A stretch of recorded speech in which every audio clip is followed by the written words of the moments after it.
So this week's readings focused on Paul D. Miller, a.k.a. DJ Spooky, and one was an essay by him that he'd written, and one was an interview that he'd done as well.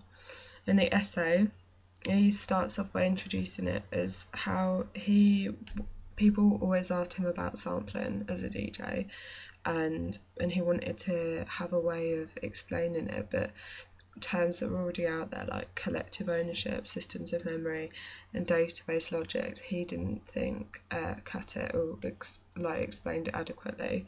So he wrote this essay, and he described it as an essay about memory as a vast playhouse where any sound can be you. And he starts off talking about ways of thinking and communicating, and he discusses it in kind of an abstract way. And he says that it's an internal process that doesn't even need to leave the comfortable confines of your mind.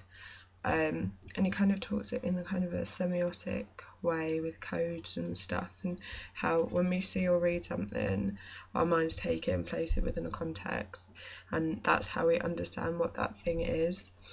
And it happens over and over and again, so that we use previous information in our minds to give the information context. So the thing that we've thought about has a place in a larger scale of things. And he says that it's a neural map unfolding in syntaxes, linked right into the electrochemical processes that make up not only what we think, but how we can think. And he talks about the kind of mind-brain interface. And he says that each human act, each human expression has to be translated into some kind of information for other people to understand it. So obviously that doesn't always mean that it can be understood in the right way, but it's like we need the code to be able to understand something. And he talks about Descartes' perpetual illusion, and the idea that we cannot wholly trust what we perceive in others. We do not always interpret others correctly. Things may not be what they first appear to be. He goes on to say that in our day and age, the basic idea of how we create content in our minds is so conditioned by the media that we are in a position unlike any other culture in human history. Today, this interior rhythm of words, this inside conversation, expresses itself in a way that can be changed once it enters the real world. So the way we think has just kind of been conditioned by the media, I guess. And that's where we get a lot of our information from, because it's so just everywhere. And it kind of links it to when Marx said all that is solid melts into air. So he kind of argues that maybe Marx was anticipating the economy of ideas that we live in now, that drives our networks of communication now. So everything's about stuff that isn't solid, it can't be felt, it's a lot more abstract and stuff now. He says that we live in an era where quotation and sampling operate on such a deep level that the archaeology of what can be called knowledge floats in a murky realm between the real and the unreal. So there's so much we don't really know what's real, we don't really know what isn't real, and the kind of boundaries between the two, where you'd be able to definitely know, are kind of really blurred now. So it's like with Photoshop and stuff, it's a lot harder now to know that what you're seeing is completely true. He then goes on to discuss Adorno and his 1938 essay on the fetish character of music. And Adorno was kind of discussing how European classical music was a more and more recorded experience, and there was all the growth of those big CD things. But because there was such a huge volume of things that people could listen to, they didn't have to just go to see it performed live. It meant that, and obviously there's a limited amount of time, it presented to the proto-modernist listener a kind of soundbite mentality, one we in the era of the web are becoming all too familiar with. So like we kind of pick and choose what we have because there's so much. And then he talks about John Cage, who said that sound is just information in a different form. So like linking on with the kind of soundbite thing is search engines, and he said that there's such a wealth of information on the internet, kind of becomes difficult for users to access it efficiently. So if you think about like when you do a Google search, you only look at the first page, but there could be like way more stuff that is useful, but there's just so much of like, how do we know what's meaningful? And the expansion of the internet represented how a lexical space became a cultural space, and then the internet is a kind of inheritor to the ways that DJs look for information. It's a shareware world on the web. And he links the role of the search engine to like a road.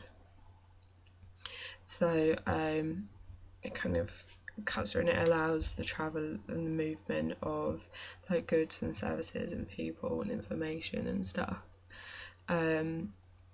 But it's like easier now.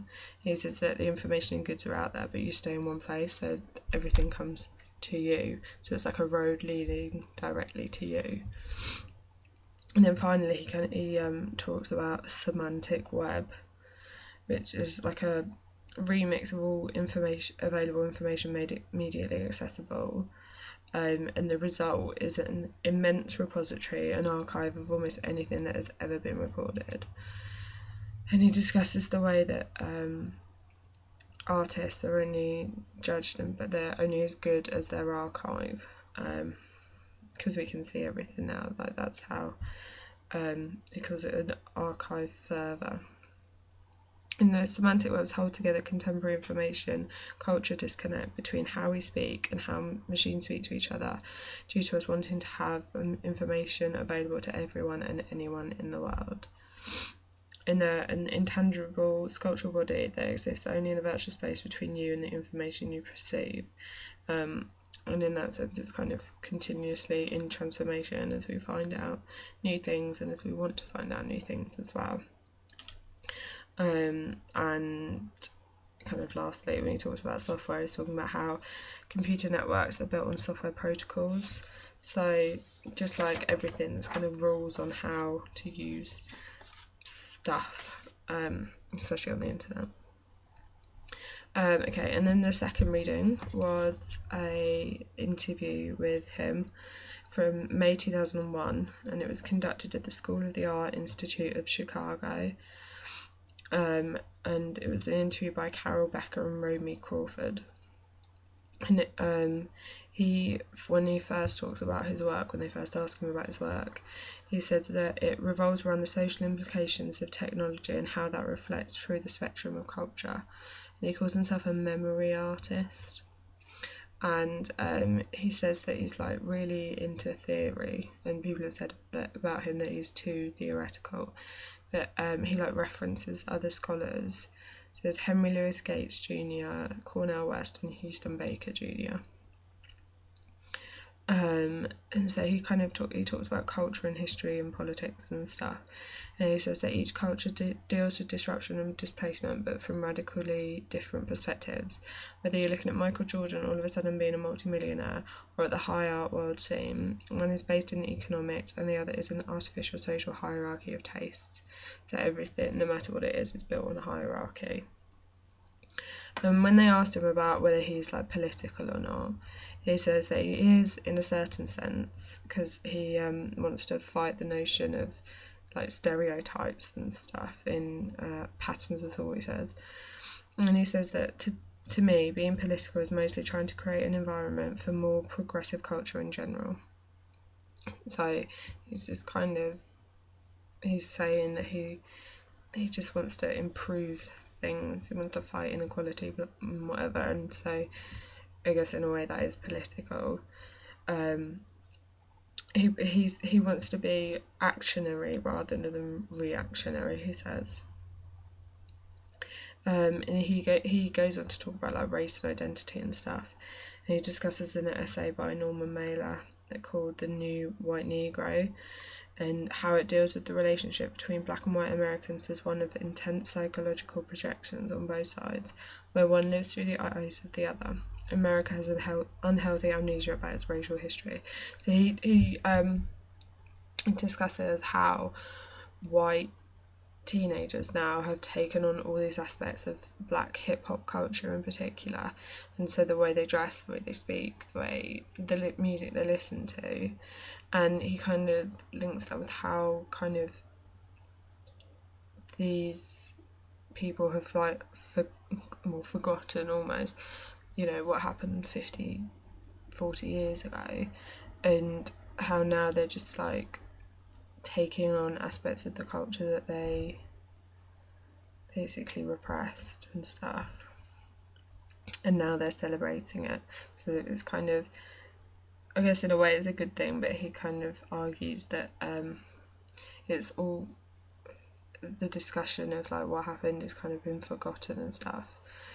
And he talks about Eminem and stuff, and how Eminem's kind of like a symbol of it, I guess.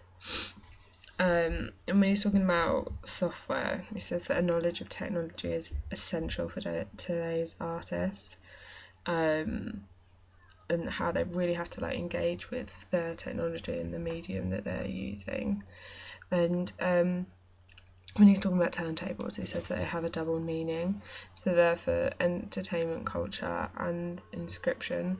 So he talks about the whole like needle in the groove thing. And he says that art is an expression of feelings towards anything, and that people need music to define their identities. So he talks about how each generation has a soundtrack, which is kind of true. If you look through the ages, like each decade has like a kind of a particular type of music that can define it. So therefore, like each generation has a particular type of music that can define it.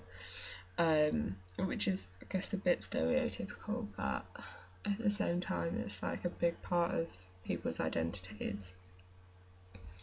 And he discusses this notion of cybernetic jazz, which is an invisible dematerialised sculpture, a collage of different time periods, different memories, and is improvised. And he says that improvisation is where real knowledge comes into play, because you generate new information. Knowledge is action, information is more static. So, like with improvisation, I guess things just come to you. So you're kind of linking things as you're going along, and it is more actionary rather than just saying something, which is a lot more static. Yeah, so that was this week's readings on live video jockeying.